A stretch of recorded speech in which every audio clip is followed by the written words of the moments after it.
Dear student, this is the third lecture of power sharing. इस lecture में हम forms of power sharing के बारे में जानेंगे। लेक्चर फर्स्ट में हमने बेल्जियम के बारे में पढ़ा। वहाँ पर पावर इक्वल शेयर की गई। लेक्चर टू में हमने श्रीलंका के बारे में पढ़ा, जहाँ पावर इक्वल शेयर नहीं किया गया। और यह थर्ड लेक्चर है जो इस चैप्टर के लास्ट टॉपिक पे बेस है। वो है forms of power sharing in India.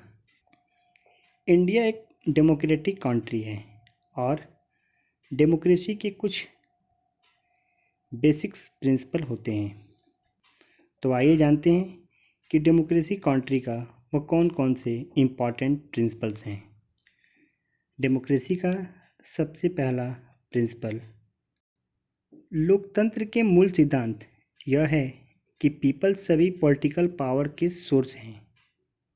Second, democracy में पीपल स्वशासन की इंस्टीट्यूशंस के माध्यम से खुद पर शासन करते हैं। थर्ड प्रिंसिपल, लोकतंत्र में समाज में मौजूद विभिन्न समूहों और विचारों को उचित सम्मान दिया जाता है। नंबर 4, सार्वजनिक नीतियों को आकार देने में सभी की आवाज़ है। सार्वजनिक नीति का इंग्लिश होता है पब्लिक पॉलिसी। तो आते हैं कि what is public policy. Public policy क्या है? यह वो पॉलिसी है जिसके अनुसार राज्य के प्रशासनिक कार्यपालक अपना कार्य करते हैं या जनता की समस्याओं एवं मार्गों के समाधान के लिए सरकार द्वारा जो नीति बनाई जाती है उसे हम पब्लिक पॉलिसी कहते हैं। डेनियम मैकुल के अनुसार पब्लिक पॉलिसी के अध्ययन का शुरुआत 1922 में की गई। पब्लिक पॉलिसी पर 1951 में डेनियल लर्नर तथा हेराल्ड डी लासवे ने अपनी पुस्तक द पॉलिसी साइंस में पब्लिक पॉलिसी का विवेचन कर पब्लिक पॉलिसी को सब्जेक्ट के रूप में मान्यता दिलाई।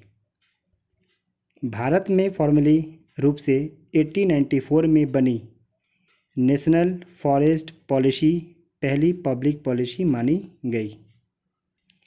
आई थिंक आपको पब्लिक पॉलिसी क्लियर हो गया होगा। In modern democracies power sharing arrangements can take many forms. First, यानी डेमोक्रेटिक के प्रिंसिपल की वजह से आज इंडिया में पावर शेयरिंग 4 फॉर्म्स ले चुका है। First, horizontal power sharing. इसके अंडर गवर्नमेंट के डिफरेंस ऑर्गन्स में पब्लिक पावर शेयर की जाती है। इसको हम हॉरिजॉन्टल इसलिए कहते हैं क्योंकि यह एक ही लेवल पर बेस है। इंडियन गवर्नमेंट के 3 ऑर्गन हैं। First, legislative. यह हमारा वो ऑर्गन है जिसमें पार्लियामेंट और लेजिस्लेटिव असेंबली के मेंबर्स लॉ फ्रेम करते हैं। Second, executive. यह वो ऑर्गन है जो अथॉरिटी को एक्सरसाइज करता है और पावर को होल्ड करता है। इसके अंदर सारे मिनिस्टर आते हैं।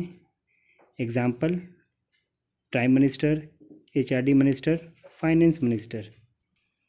इसका गुड एग्जाम्पल हम इंडिया को ले सकते हैं। Third, judiciary system. यह हमारा वो सिस्टम है जैसे कोर्ट्स के जैसा, सुप्रीम कोर्ट और high court. Next, vertical power sharing. इसमें पावर गवर्नमेंट के डिफरेंट लेवल पर शेयर की जाती है। इंडियन गवर्नमेंट के 4 लेवल हैं। सबसे नीचे से लोकल गवर्नमेंट, यानी जो विलेज में पंचायत होती है, यानी कि ग्राम पंचायत। नेक्स्ट स्टेट गवर्नमेंट्स, यानी जिस इलेक्शन से हम सीएम को चूज़ करते हैं वो एक स्टेट का होता है और वो एक स्टेट का देखभाल करता है। Next union government. Union government को हम सेंट्रल गवर्नमेंट भी कहते हैं।